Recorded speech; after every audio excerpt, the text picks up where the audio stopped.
Good evening, welcome to Interesting Talks with Footprints Counselling Service. I hope that your glass is half full rather than half empty. Do like, share, leave comments. Today's talking is about being a good friend, trying to reach out and being a good friend, and also being able to receive friendship from other people. It's been a bit of a traumatic week. I hope your glass has been half full rather than half empty. For those of you that are following me, I'm now on TikTok, doing some little talks on TikTok. And this week I did a talk on a bit about suicide. A guy called Twitch took his life in the US, and it raised the topic of suicide, brought it up into people's forefront. And ways that can help us to alleviate suicide from our communities is by being a good friend, reaching out to people and listening to what they've got to say, rather than talking over them when they're talking. Really listening, and of course not necessarily giving a comment that everything's going to be okay, but just being able to listen is really crucial in helping people to be able to deal with their day-to-day life experiences.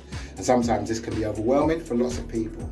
So just trying to be a good friend, just trying to listen, making that little phone call every now and again, or a text message, or inviting people out for a drink at the pub, or to go to a movie, or something that's going on. Just reach out to people and see how they're going on. I mean, this is something I've done recently over the last 2 or 3 weeks, building up towards the Christmas time, because I realised that a lot of people are stressed out.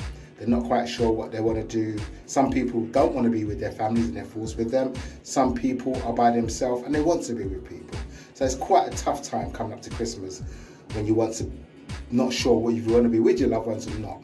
Remember, you can be alone in the midst of people. That's something else that people do experience.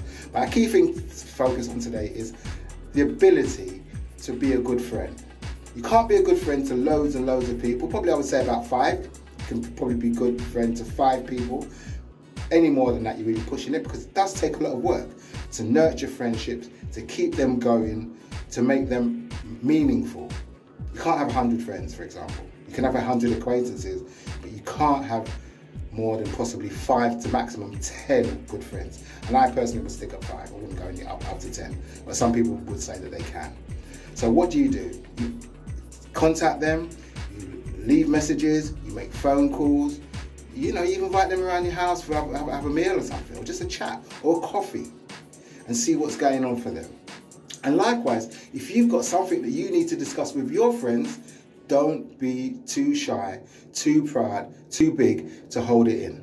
I find that women are far much better at this than men.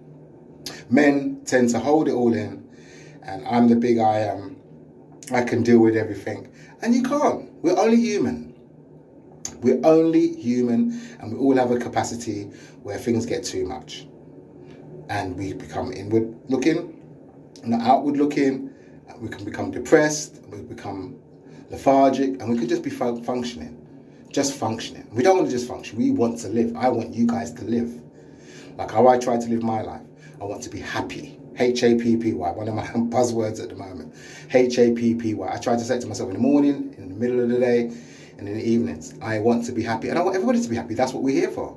We only got one life, so we've got to make the most of it.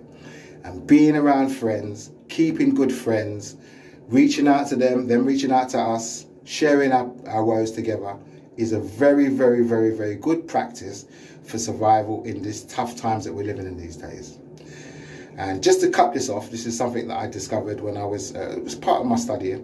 And when the Depression took place in the 1920s in the United States of America, and obviously lots of people lost their jobs, lots of people took their lives, their families broken up, it was catastrophe.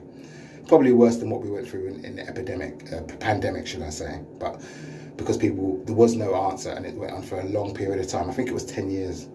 Anyway, what was discovered after when the pandemic, when the recession had come to a close, was that people that shared their problems with each other, shared their food with each other, shared their conversations, shared the burden of being unemployed, losing your house, going through terrible, terrible situations, those people survived far better than those people that bottled it up and kept it to themselves. So that's a lesson for the wise there, isn't it? Share what you've got going on in a bad way with people that are close to you. And also share the good stuff as well. It's not all about bad, negative stuff, is it? But key thing, because we are going through a challenging time and there are challenging issues that are facing most people around the world at the moment. We're going through a pretty heavy recession that's hitting us all. So share, be with your people, share with your people. Do like, share, leave comments on this video.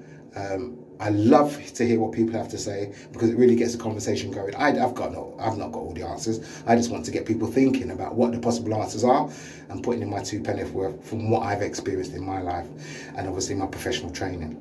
So anyway, take care, be lucky, bye for now.